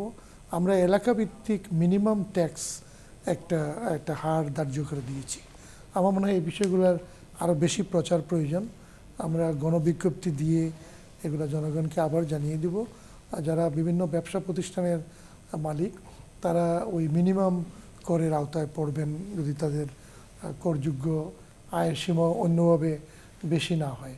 এবং সেই ক্ষেত্রে প্রতিটা এলাকায়, ঢাকা শহর চট্টগ্রামের জন্য একটু বড় হার আছে, অন্যান্য জেলাতে একটু সহনীয় পর্যায়ে আছে, এবং সব কিছু হচ্ছে আমাদের আয়ত্তের মধ্যে। আমাদের ব্যবসা বাণিজ্যের যে প্রবৃদ্ধি হচ্ছে, ছোটো ছোটো দোকানপাটে যেভাবে কেনাবেচা হচ্ছে, আমরা যখন রাজস্ব সংলাপে যাই সবাই এভাবে রাজস্ব দেওয়ার জন্য আগ্রহ প্রকাশ করেন, এবং আমাদের কমিশনাররা, আমাদের সহকারী কমিশনার, সহকারী ট্যাক্স কমিশনার, তারা তাদেরকে বিভিন্নভাবে তথ্য দিয়ে সহায়তা করেন।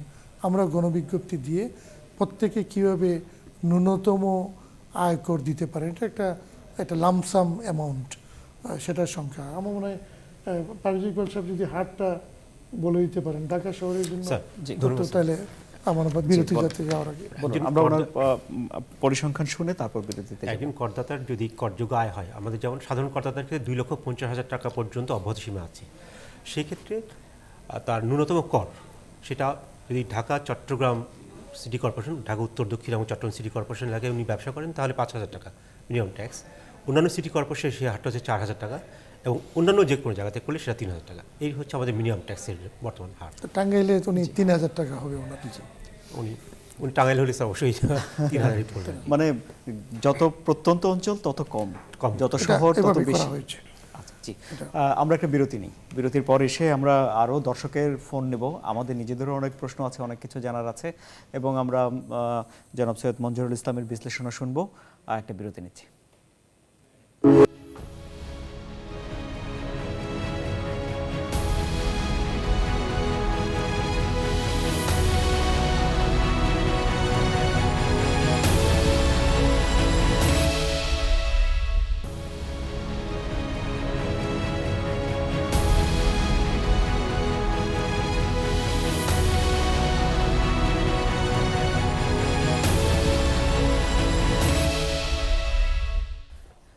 দর্শক, আবারও স্বাগত জানাচ্ছি। আপনারা দেখছেন নিউজ 24। আমরা কেন কর দেব, এটি হলো আমাদের এই অনুষ্ঠানের বিষয়। আপনারা দেখছেন রাজস্ব সংলাপ। জনাব রেজাউল হাসান, আপনার কাছে তাহলে একটু জানি যে এখন তো সব কিছুই তথ্য প্রযুক্তির ব্যবহার হচ্ছে, অনলাইনে অনেক কিছু হচ্ছে, নতুন আইনটিও কার্যকর হচ্ছে বলছেন আপনারা জুলাইয়ে। তাহলে সেখানে ভ্যাট যারা দেবে মূসক, তাদের জন্য অনলাইনে কি সুবিধা থাকবে? জি, আপনাকে সেসব কথাই বলতে আমি এসেছিও সেটা বলার জন্যই। তো আপনাকে অসংখ্য ধন্যবাদ। প্রথমে বলি যে আপনারা শুরুতে এখানে আলোচনা হচ্ছিল নতুন এনবিআর নিয়ে। তো এই নতুন এনবিআর যার হাতে সূচনা, তার প্রত্যক্ষ নির্দেশনায় কিন্তু ডিজিটাল এনবিআরের যাত্রা শুরু হয়েছে। সেই ডিজিটাল এনবিআরের অন্যতম শরিক হচ্ছে ভ্যাট অনলাইন।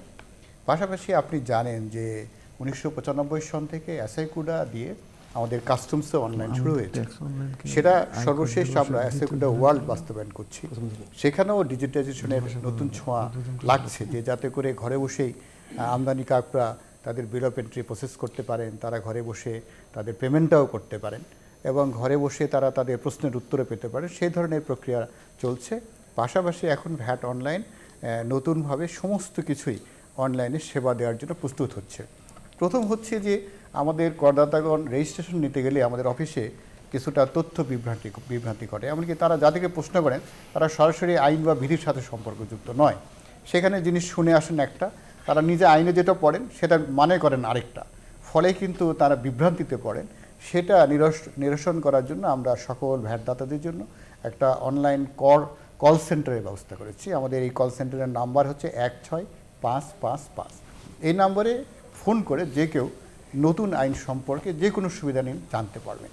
আমরা একটি ওয়েবসাইট তৈরি করেছি, যে ওয়েবসাইটে গেলে সকলেই আমাদের সমস্ত আইন বিধিমালা, আমরা যে সমস্ত প্রজ্ঞাপন জারি করি, আদেশ জারি করি, এগুলি আর তাকে খুঁজতে হবে না বা বাজারে গিয়ে সংগ্রহ করতে হবে না, তিনি ওয়েবসাইটে গিয়ে এটি জানতে পারবেন। এমনকি আমরা যে অনলাইনে তিনি কিভাবে রিটার্ন সাবমিট করবেন সেটা জানার জন্য আমরা ই-লার্নিং পোর্টাল নামে একটা পোর্টাল খুলেছি। সেখানে গিয়েও তিনি এই অনলাইনে কিভাবে তিনি রিটার্ন পূরণ করবেন এবং এটা সাবমিট করবেন সেই বিষয়টা কিন্তু তিনি সেখানে জানতে পারবেন। এখন তাদেরকে রিটার্ন সাবমিটের জন্য আমাদের সার্কেল বা বিভাগীয় পর্যায়ে দৌড়াদৌড়ি করতে হয়, সেটির সমাপ্তি ঘটবে। তারা যে কর দিচ্ছেন সেই কর দেওয়ার জন্য তাদেরকে নিজের ব্যাংকে গিয়ে পে অর্ডার করতে হয়, তারপর সোনালী ব্যাংকে গিয়ে ট্রেজারি চালান করতে হয়, তারপরে সেই চালানের বিভিন্ন অংশ আমাদের দপ্তর সহ বিভিন্ন জায়গায় পৌঁছাতে হয়। এমনকি সেটি তাদের দপ্তরে 3 বছর পরে যখন অডিট হয় সেই সময় সেটা সঠিক চালান কিনা তা আবার ভেরিফাই করতে হয়। সেই বিষয়গুলো এখন আর প্রয়োজন হবে না। ট্রেজারি চালান এভাবে আর জমা করার দরকার হবে না। তিনি ঘরে বসে যে কোনো মাধ্যমে, তিনি ক্রেডিট কার্ড, ডেবিট কার্ড কিংবা স্মার্ট কার্ড অথবা তার নিজের ব্যাংক থেকেও অনলাইনে, আমাদের সিস্টেমের মাধ্যমে অনলাইনে তিনি নিজের কর নিজে সুন্দরভাবে পরিশোধ করতে পারবেন এবং অটোমেটিকভাবেই সিস্টেমে এর সমস্ত তথ্য এমনভাবে ধারণ করা থাকবে যে পরবর্তীকালে যে কোনো সময় সিস্টেমই সেটা ভেরিফাই করবে, করদাতাকে আর কোনো ভেরিফাই করতে হচ্ছে না। এছাড়া আমরা যেটি প্রথম চিন্তা করি সেটি হচ্ছে করদাতাগণ যদি ঘন ঘন কর অফিসে আসেন তাহলে তার আসা যাওয়ার খরচ বাড়ে এবং তার কষ্ট বাড়ে, পরিশ্রম বাড়ে, আমরা সময় নষ্ট হয়, ব্যবসার কাজে মনোযোগ দিতে পারেন না। এটাকে সম্পূর্ণরূপে দূরীভূত করে তাকে শুধুমাত্র আপিল যদি হয়, কোনো পর্যায়ে যদি ওনাকে আপিলের জন্য যেতে হয়, সেখানে শুনানিতে তাকে আইনের একটা অব্লিগেশন আছে, সে কারণে হাজির হতে আমরা ব্যবস্থা রেখেছি। এই ছাড়া তিনি ঘরে বসে রিফান্ডও ক্লেম করে রিফান্ড নিতে পারবেন। এখন রিফান্ড নেওয়া অনেক জটিলতার বিষয়, বিভিন্ন দপ্তরে দৌড়াদৌড়ি করতে হয়, এটার এক এক অফিসে অনুমোদন নিয়ে সেখানে তার কাজ শেষ হয়ে যায় না, আরও 2-3টা অফিস ঘুরে তারপরে তাকে রিফান্ড নিতে হয়। কিন্তু আমরা ভ্যাটে এমন একটা ব্যবস্থা রেখেছি যে 2 মাসের মধ্যেই তিনি আবেদন করার পরে সঙ্গে সঙ্গে রিফান্ড পাবেন। এমনকি যারা বিদেশি এখানে ভ্রমণ করে কেনাকাটা করবেন তারাও অনলাইনে রিফান্ডটা পেতে পারবেন। যারা কর দেন না, যারা ভ্যাট দেন না অথচ তাকে আমদানি স্তরে কোনো ভ্যাট দিতে হয়েছে, তিনিও যে কোনো স্থান থেকে অনলাইনে আবেদন করলে অনলাইনে তার অ্যাকাউন্টে এই রিফান্ডের টাকা ফেরত দেওয়া হবে। অনুরূপভাবে করদাতাও তার যে রেয়াত, এই রেয়াত নেওয়া তার জন্য এখন অনেক ঝামেলা, অনেকগুলো খাতাপত্র সংরক্ষণ করতে হয়, অনেক ডকুমেন্ট সংরক্ষণ করতে হয় এবং রিটার্নের সঙ্গে সেসব ডকুমেন্টের কপি আমাদের অফিসে জমা দিতে হয়। অনলাইন হওয়ার ফলে তার এসব কিছুই করতে হবে না, তিনি শুধু ফর্মটা পূরণ করবেন। কাজ অনেক সহজ হলো। আমরা একটু জনাব আব্দুর রাজ্জাক, আপনার কাছে একটু ট্যাক্স জমা দেওয়ার অনলাইনে কি নিয়মাবলী, আপনাদের কতটুকু সহজ হলো, মানুষের কতটুকু কাছাকাছি যাওয়া গেল? ধন্যবাদ আপনাকে। তো আমরা ইতিমধ্যে আয়করের ক্ষেত্রে কিন্তু আমরা অনলাইন ট্যাক্স সিস্টেম যেটা সেটা আমরা অলরেডি চালু করেছি। আমাদের এটার নাম হলো বাই ট্যাক্স। তা আমরা 24শে নভেম্বর আমাদের সেটা আয়কর সপ্তাহের প্রথম দিন এটা উদ্বোধন করা হয়, মাননীয় অর্থমন্ত্রী সেটা উদ্বোধন করেন এবং আমরা এখন পর্যন্ত আমাদের সারা দেশেই অনলাইনের যে কোনো জায়গা থেকে কিন্তু অনলাইনে রিটার্ন সাবমিশন করা যাচ্ছে এবং আমাদের বেশ প্রায় কয়েক হাজার লোক কিন্তু আয়কর রিটার্ন এবার জমা দিয়েছেন এবং 1 লক্ষেরও অনেক বেশি করদাতার তথ্য কিন্তু অলরেডি আমাদের অনলাইন সিস্টেমে এন্ট্রি দেওয়া হয়েছে। তো এটা একটা সুবিধা হলো এই যে করদাতা কিন্তু তার ঘরে বসেই বা দোকানে বসেই দেশের বাইরে থেকেও কিন্তু অনলাইন সিস্টেমের মাধ্যমে সে আয়কর রিটার্ন জমা দিতে পারবে এবং এই সুবিধাটা আমরা এই বছর থেকেই চালু করেছি। তবে আমাদের এই অনলাইনের সিস্টেমের ক্ষেত্রে আমাদের ইটিএন সিস্টেম যেটা, সেটা কিন্তু বেশ কয়েক বছর আগে থেকেই আমাদের চালু আছে এবং এটা কিন্তু একটা খুব জনপ্রিয় একটা সিস্টেম, ইটিএন সিস্টেম। সে করদাতা কিন্তু যে কোনো জায়গার থেকে ঘরে বসেই, কর অফিসে না এসেই কিন্তু ইটিএন সার্টিফিকেট কিন্তু পেতে পারছেন। তার জন্য আর আমাদের আয়কর অফিসে আসতে হচ্ছে না। তবে আমাদের যে অনলাইন সিস্টেম যেটা চালু করা হয়েছে, এখানেও কিন্তু আমাদের অনেকগুলি অটোমেটেড অপশন থাকবে। করদাতা ইচ্ছা করলে ঘরে বসেও কিন্তু তার এখান থেকে সার্টিফিকেট নেওয়া, কোনো রিপোর্ট নেওয়া, কোনো নিতে পারবে। পাশাপাশি আমাদের যে প্রশাসনিক যে ব্যবস্থাগুলি আছে করদাতাদের বিভিন্ন সেবা দেওয়ার ক্ষেত্রে এবং আমাদের রিপোর্ট রাইডিংয়ের ক্ষেত্রে আমরা অনেক সহজেই সেটা করতে পারবো। তো আমরা আমাদের এই সিস্টেমটা পুরোপুরি চালু করতে হয়তোবা অভ্যস্ত করতে জনগণকে আরও কিছু সময় আমাদের অপেক্ষা করতে হবে। তা আমরা খুবই আশাবাদী যে আমরা অলরেডি এটার থেকে আমরা সুফল পেতে যাচ্ছি। আমরা আশা করি আগামী যখন রিটার্ন দেওয়ার সময় আসবে তখন এই অনেক করদাতাই অনলাইনে আয়কর রিটার্ন জমা দিতে পারবেন। আমাদের সঙ্গে একজন দর্শক অপেক্ষা করছেন অনেকক্ষণ ধরে। দর্শক, আপনার নাম পরিচয় বলে আপনার প্রশ্ন করুন। আমি সাভার থেকে কৌশিক আহমেদ বলছি। আমি বলছি নিত্য প্রয়োজনীয় দ্রব্যের মধ্যে যেমন গোল্ডি সিগারেটের গায়ে স্টিকার লাগানো আছে, তা থেকে বুঝি সরকারকে ট্যাক্স দিচ্ছে। এট দি সেম টাইম এক বোতল মামের গায়ে কোনো এই ধরনের ট্যাক্স নেই, ট্যাক্সের কোনো লেবেল লাগানো নেই। সেক্ষেত্রে প্রত্যেকটি দ্রব্যের গায়ে যদি এরকম সিগারেটের মতো ট্যাক্সের লেবেল লাগানো থাকে, তাহলে আমরা জনগণ যারা আছি তারা সরকারকে সহযোগিতা করতে পারি যে এই আইটেমটি ট্যাক্সের আওতায় নেই বা আছে কি না সেটা আমরা ইনফরমেশন নিতে পারি। এই ব্যাপারে কিছু বলবেন কি? আচ্ছা, এই প্রশ্নটি নিয়ে আমরা একবার আলোচনা করেছি, এটি আরেকবার এসেছিল। আমাদের আরেকজন দর্শক আছেন। আপনার নাম পরিচয় বলে আপনার প্রশ্ন করুন। জি, আসসালামু আলাইকুম। বলুন। জি, হ্যাঁ, আপনার নাম পরিচয়। স্থলবন্দর থেকে আমি আব্বাস বলছি। বলুন। আমি একটি প্রশ্ন স্যার, একটু স্বাভাবিক। বলুন, আমরা শুনতে পাচ্ছি, বলুন। স্যার, আমার প্রশ্ন বলতে স্যার আমাদের আখাড়া স্থলবন্দর আসবেন বলে মত পোষণ করেছেন। এইবার স্যারের আগমনের অপেক্ষায় আমরা সকল ব্যবসায়ীরা অপেক্ষা থাকবো। এবং আমাদের আখাড়া স্থলবন্দর এসআই গুড়ার আন্ডারে সর্বশেষ পদ্ধতিতে বর্তমানে পরীক্ষাগুলো চালু আছে। আমরা সফলভাবে পরীক্ষা উত্তীর্ণ অবস্থায় আছি আল্লাহর বলে আখাড়া স্থলবন্দর। জি, আপনাকে অনেক ধন্যবাদ। আরো একজন দর্শক আছেন। বলুন দর্শক, আপনার নাম পরিচয় বলে আপনার প্রশ্ন বলুন। আসসালামু আলাইকুম। জি, বলুন। হ্যাঁ, আমি চট্টগ্রাম থেকে এরশাদ বলছিলাম। বলুন। হ্যাঁ বস, আমি প্যাকেজ বেড সম্পর্কে জানতে চাইছিলাম, বর্তমানে প্যাকেজ বেডে কত করে? আচ্ছা, জি জি, আপনার প্রশ্ন বুঝতে পেরেছে। অনেক ধন্যবাদ। তার মধ্যে একটি হলো আপনাকে দাওয়াত, আর একটি আলোচনা করেছিলাম আমরা। যে প্রশ্নটি ছিল যে কর জমা দেওয়ার ক্ষেত্রে আপনি অনেক সংস্কার এনেছেন, কিন্তু আরও কি আনার সুযোগ আছে বলে আপনি মনে করেন? অবশ্যই সংস্কার আমরা যেটা বলি এটা চলমান প্রক্রিয়া। আমরা জনগণের কাছ থেকে যে ফিডব্যাক পাই তার ভিত্তিতে আমরা আমাদের নিজেদেরকে দিন দিন বদলাচ্ছি। আমাদের মাইন্ডসেটের পরিবর্তন হয়েছে, পদ্ধতি সহজীকরণ হয়েছে, ফর্মগুলা স্যার যেটা বললেন যে 10 পাতা থেকে 1.5 পাতায় চলে আসছে, আগামীতে হয়তো পুরোটাই 1 পাতায় চলে আসবে। এবং সবচেয়ে বড় কথা হচ্ছে অনলাইনে যে বিষয়টা, এখন কিন্তু ট্যাক্স অফিসে যাওয়ার প্রয়োজন নেই, ব্যাট অফিসে যাওয়ার প্রয়োজন নেই। ঘরে বসে, এমনকি আপনি যদি কোথাও ভ্রমণ করেন দেশের ভিতরে বা বাইরে, সেখান থেকে আপনি এই সুবিধাটা নিতে পারবেন।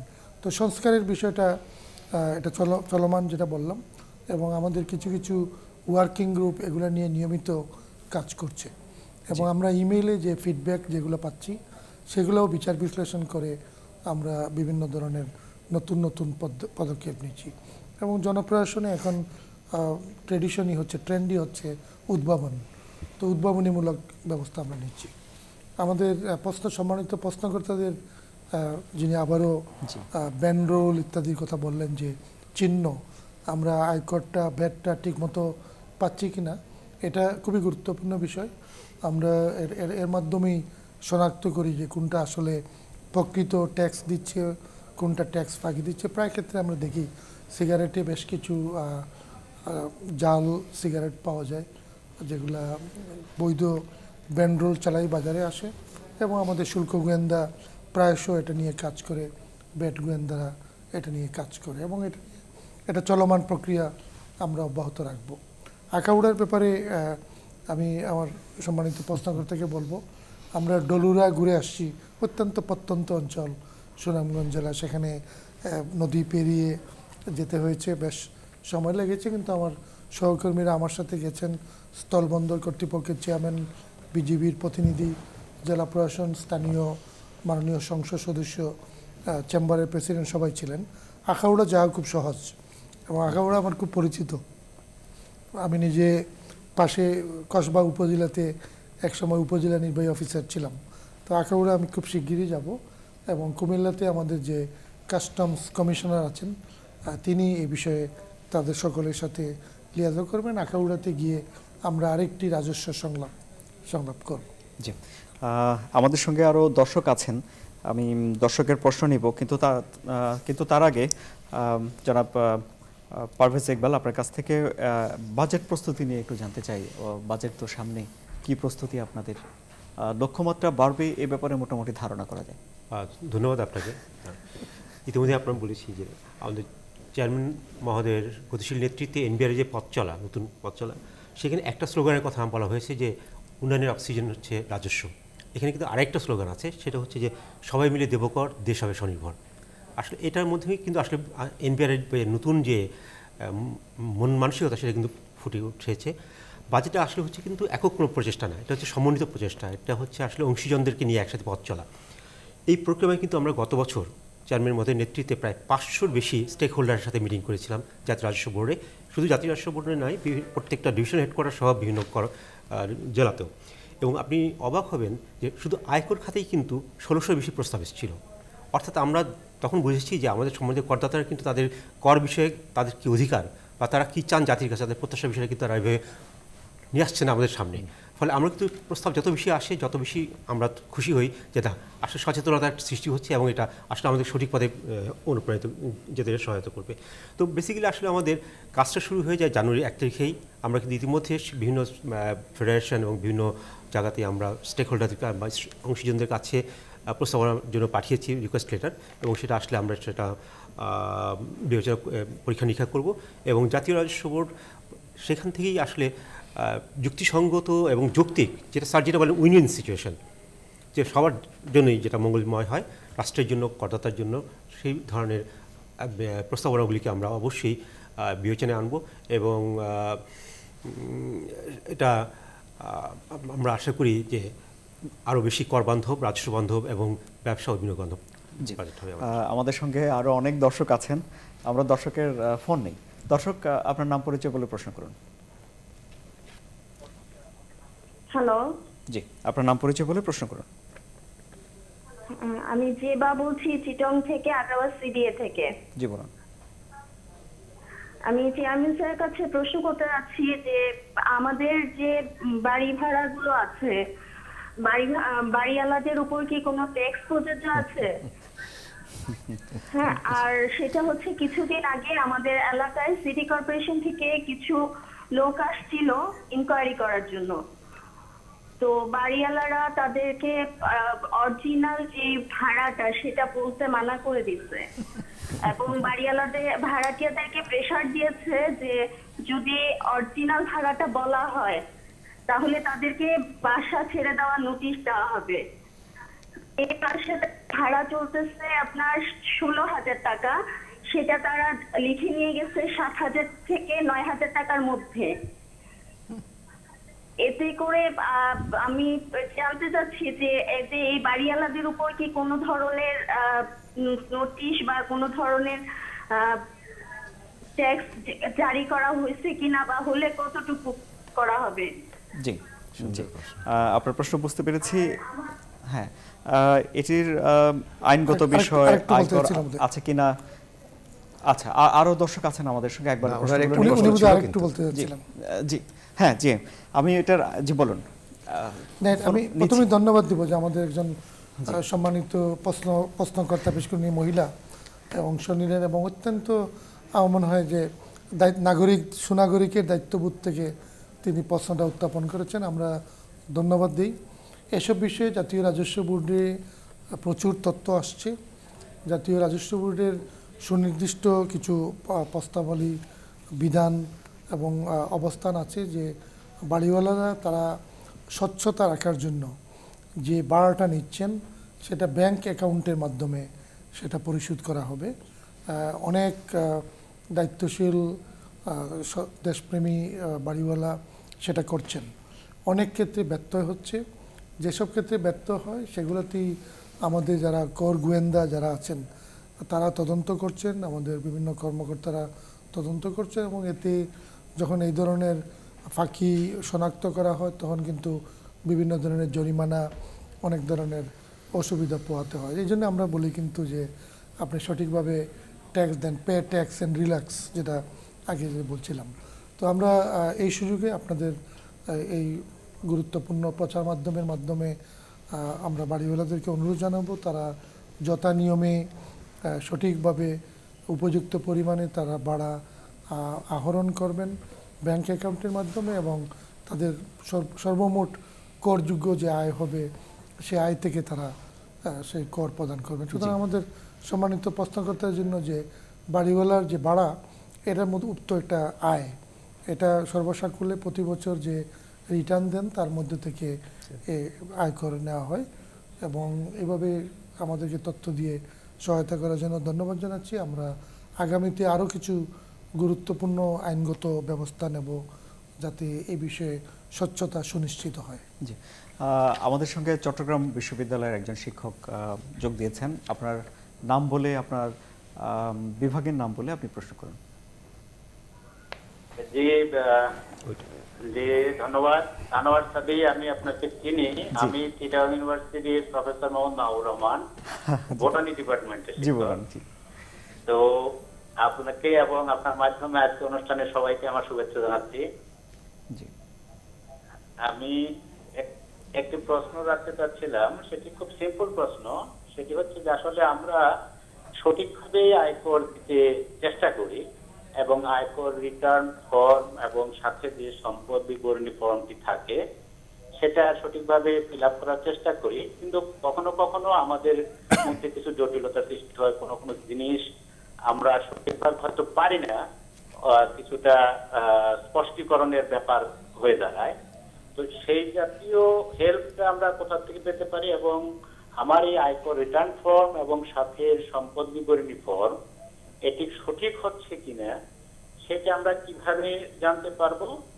এটি হচ্ছে আমার প্রশ্ন। আর একটি আমার একটা প্রস্তাব বলতে পারেন, সেটি হচ্ছে বিগত যে টাইম আমাদের বেতন স্কেল ঘোষিত হয়েছে, এখানে আমাদের যারা আমরা সরকারি বা বিভিন্ন স্বায়ত্তশাসিত প্রতিষ্ঠানে চাকরি করি তাদের আমাদের প্রায় সবারই বেতন দ্বিগুণ হয়েছে, কিন্তু আমাদের যে সেবা যেটি আগে ছিল সেটি হয়ে গেছে।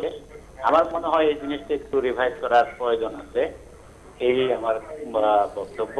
আপনাদের অনেক ধন্যবাদ। জি, আপনাকে অনেক ধন্যবাদ। জনাব সৈয়দ মঞ্জুরুল ইসলাম, আপনি অনেকবার কর দিয়েছেন, কিন্তু কর দেওয়ার পর ঠিকঠাক মতো জমা হলো কিনা সেটি কিভাবে বোঝা যাবে? এই সন্দেহ থেকেই যায়। এই সন্দেহ থেকে মুক্তি নেই। আমি আসলে সব আমার করযোগ্য যত উপার্জন সব দিতে পেরেছি কিনা সেটা একটা অনেক সময় সন্দেহ থাকে, অনেক সময় একটু বেশিও দিয়ে দিই যাতে দেখা যায় যে ওই উৎকণ্ঠা থেকে। তো এটি আমার মনে হয় ওনাদের কেউ যদি বলেন তাহলে ভালো হয়, কারণ আমার উদ্বেগ তো একজন সাধারণ যাকে লেম্যান বলি। আমি আপনার কাছ থেকে এই ব্যাপারটা নিই, তবে বিশেষজ্ঞ উত্তর কিন্তু ওরা একজন দিতে পারবেন।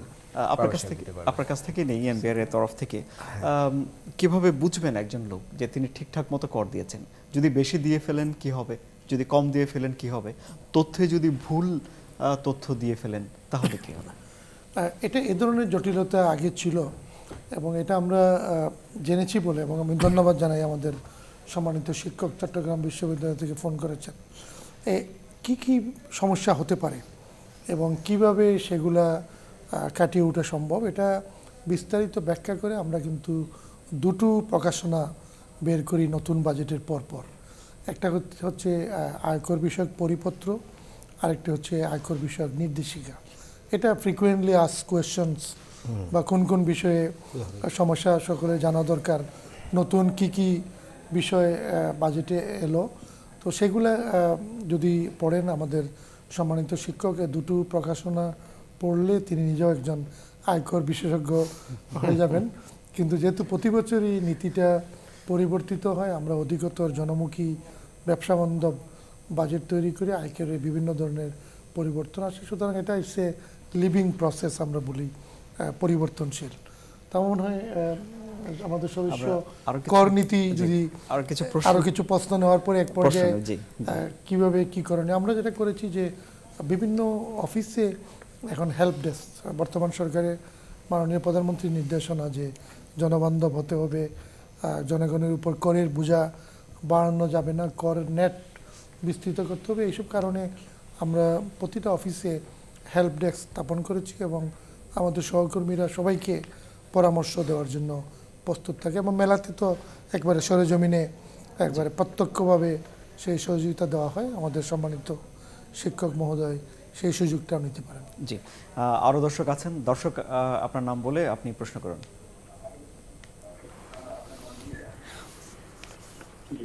হ্যালো। জি বলুন। হ্যালো। জি, আপনার নাম পরিচয় বলে আপনি প্রশ্ন করুন। চুয়াডাঙ্গার দর্শনা থেকে রেজাউল করিম লিটন বলছি। আমি নিউজ 24 চ্যানেলকে ধন্যবাদ জানাচ্ছি যে আজকে দেশের অনেক গুণীজনকে এক টেবিলে এনে আমাদের কথা বলার সুযোগ করে দিয়েছেন। তো আমি প্রশ্ন করব এনবিআর এর সম্মানিত চেয়ারম্যান স্যারকে। স্যার, আমার বাড়ি চুয়াডাঙ্গার দর্শনাতে। দর্শনায় 1962 সাল থেকে ভারতের সাথে রেলওয়ের মাধ্যমে মালামাল আমদানি রপ্তানি হয়।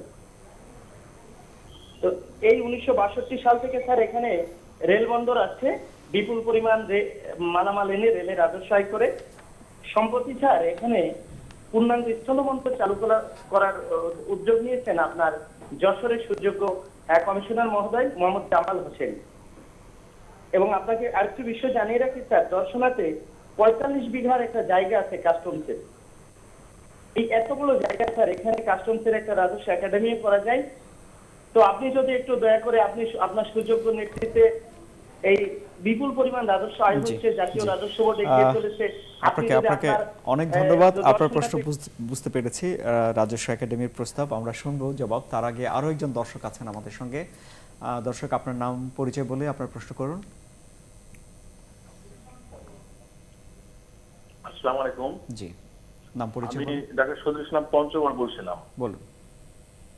আমাদের ইনকাম ট্যাক্সের যে ফর্ম পূরণ করতে যাই, সেটা আমাদের কাছে খুব জটিল এবং কঠিন মনে হয়, যেগুলো আমরা এমনকি অফিসাররাও অনেক সময় বুঝে উঠতে পারি না স্যার। তো এইগুলো একটু যদি ইজি করা হয় তাহলে আমরা যেন নিজেরা একটু পূরণ করতে পারি, তাহলে আমরা অনেকটা উপকৃত হতে পারতাম। এই বিষয়ে একটু আপনার সদয় দৃষ্টি কামনা করছি। অনেক ধন্যবাদ। আরো একজন দর্শক আছেন বোধহয়। আচ্ছা, দর্শক নেই, আমরা তো অনুষ্ঠানের একদম শেষ দিকে আছি।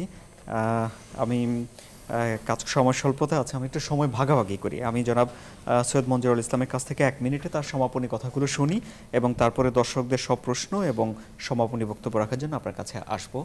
জনাব সৈয়দ মঞ্জুরুল। আমার বক্তব্য হচ্ছে এই যে যদি আমরা কর এবং জিডিপির অনুপাত হিসাব করি, বাংলাদেশে সেটি 10 বা 11%, ভারতে 30%, পাকিস্তানে বোধহয় 24-25% হয়ে গেছে। আমাদের একটা টার্গেট হচ্ছে 15% পৌঁছানো।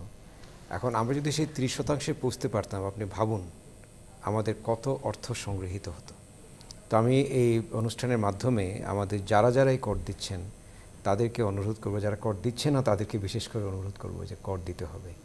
কর দেওয়াটা আমাদের নাগরিক হিসেবে অত্যন্ত পবিত্র দায়িত্ব এবং এটি আপনার বিবেককে পরিষ্কার রাখবে, আপনার সন্তানদেরকে সন্তুষ্ট রাখবে এবং আপনার পরিপাশে আপনি মাথা উঁচু করে বলতে পারবেন আমি একজন কর প্রদানকারী নাগরিক। আমরা সেখানে পৌঁছতে চাই যে সমস্ত উপমহাদেশের বা এই দক্ষিণ এশিয়াতে আমরা সর্বোচ্চ কর দানকারী দেশ। এখন বিশ্বের সবচেয়ে কম কর জিডিপি অনুপাত আমাদের। একসময় এই অঞ্চলে সবচেয়ে বেশি যেন হয় সেই ব্যাপারে সবাই সাহায্য করবেন। এবং এই গতিশীল এনবিআর তার নেতৃত্বে যারা আছেন, নজিবুর রহমান সাহেব আছেন, সবাইকে আমি ধন্যবাদ জানাই এবং আমি অনুরোধ করবো যেন গতিশীলতাটা ধরে রাখতে পারেন। জি, অনেক ধন্যবাদ। আপনার সমাপনী কথা এবং দর্শকদের প্রশ্নের জবাব শুনে অনুষ্ঠান শেষ করব। ধন্যবাদ। বিভিন্ন বিষয়ে আমরা যেটা পাচ্ছি যে আমাদের উপর আমাদের সম্মানিত করদাতাদের প্রত্যাশা অনেক এবং আমরা আরও এগুবো সামনের দিকে। দুটি বিষয় যেটা এসছে যে দর্শনার যে বিষয়টা, দর্শনা কিন্তু আমাদের একটা গুরুত্বপূর্ণ স্থাপনা। এটা অবিভক্ত ভারতে এটা একটা গুরুত্বপূর্ণ অবস্থান ছিল এবং ক্রমান্বয়ে এটা মাঝখানে গুরুত্বহীন হয়ে পড়লেও বর্তমানে সরকারের উদ্যোগে এটা আবার সক্রিয় হচ্ছে। আমরা যশোরে একজন অত্যন্ত কর্মঠ কমিশনার নিয়োগ করেছি। এখানে ত্রিমাত্রিক কাজ হচ্ছে দর্শনাতে। আমরা একটা একাডেমি স্থাপন করব, ইতিমধ্যে একজন আমরা এটাকে একটা প্রকল্প পরিচালক নিয়োগ করেছি, তিনি এ বিষয়ে একটা সক্রিয় কার্যক্রম গ্রহণ করবেন। এই মুহূর্তে আমরা ভারত বাংলাদেশের মধ্যে যে ট্রেন আদান প্রদান করে এটাকে আমরা যাতে কাস্টম ব্যবস্থাপনা সুন্দরভাবে হয়, যাত্রীদের মনে যাতে কোনো ধরনের উদ্বেগ না থাকে, আমরা সেটা করার জন্য সার্ভিসটাকে বাড়াচ্ছি। আমরা মনে করি যে এখানকার পুরানো যে স্থাপনাগুলো আছে সেগুলাকে মেরামত বা তার জায়গায় নতুন স্থাপনা নির্মাণ করা। অভ্যন্তরীণ সম্পদ বিভাগ এই জন্য একটু প্রকল্প নিচ্ছে যাতে অবকাঠামো গুলাই করা যায়। আপনার সমাপনী কথাগুলো এবার 1 মিনিটে। আমরা খুবই আমরা উজ্জীবিত। আমাদের সম্মানিত সৈয়দ মঞ্জুরুল ইসলাম স্যার যেটা বললেন যে জাতীয় রাজস্ব বোর্ড জনগণের কথা শুনছে, জনগণের কাছাকাছি যাওয়ার চেষ্টা করছে এবং বিশেষ করে আমাদের সম্মানিত যারা ব্যবসায়ী আছেন, ব্যবসায়ী সংগঠন FBCCI এবং সারা দেশের যত চেম্বারগুলো আছে তাদের সাথে আমরা ঘনিষ্ঠভাবে কাজ করছি। স্থানীয় সরকার প্রতিষ্ঠানগুলোকে নিয়ে আমরা এগুচ্ছি এবং আমাদের সকল পর্যায়ে যারা সম্মানিত নির্বাচিত প্রতিনিধি আছেন তাদেরকে আমরা আমাদের সাথে পাচ্ছি। প্রশাসন আমাদের সাথে আছে, আইনশৃঙ্খলা বাহিনী আছে। আমরা কেউ একা নই। আমরা রাষ্ট্রের প্রয়োজনে উন্নয়নের জন্য আমরা উন্নয়নের অক্সিজেন রাজস্ব সংগ্রহ করছি। জনকল্যাণে এই রাজস্ব ব্যবহৃত হচ্ছে, বড় বড় প্রবৃদ্ধি সঞ্চারী প্রকল্প হচ্ছে। আমরা জনগণের অব্যাহত সহযোগিতা নিয়ে এগিয়ে যেতে চাই। মিডিয়াকে ধন্যবাদ দিই। মিডিয়া কিন্তু আমাদের এই যে কাজকর্ম এটাকে অ্যাম্প্লিফায়ার হিসাবে সকলের সামনে তুলে ধরছে এবং আমরা উপকৃত হচ্ছি। আজকের রাজস্ব সংলাপ এই অনুষ্ঠানটিও তার প্রমাণ। আপনাদেরকে ধন্যবাদ জানাচ্ছি। অনেক ধন্যবাদ। দর্শক, আপনারা নিজেরা সচ্ছল হন, সমৃদ্ধ হন এবং কর দিয়ে দেশকে সচ্ছল রাখুন, সমৃদ্ধ রাখুন। আমাদের আজকে যারা অতিথি স্টুডিওতে উপস্থিত ছিলেন তাদের সবাইকে অনেক অনেক ধন্যবাদ। যারা দর্শক আমাদেরকে ফোন করেছেন তাদেরকে অনেক ধন্যবাদ এবং যারা চেষ্টা করেও ফোনে সংযুক্ত হতে পারেননি তাদের জন্য আমরা খুবই দুঃখিত। দর্শক, আপনারা যারা আমাদের সঙ্গে ছিলেন সবাইকে অনেক ধন্যবাদ জানিয়ে এখনকার মতো বিদায় নিচ্ছি।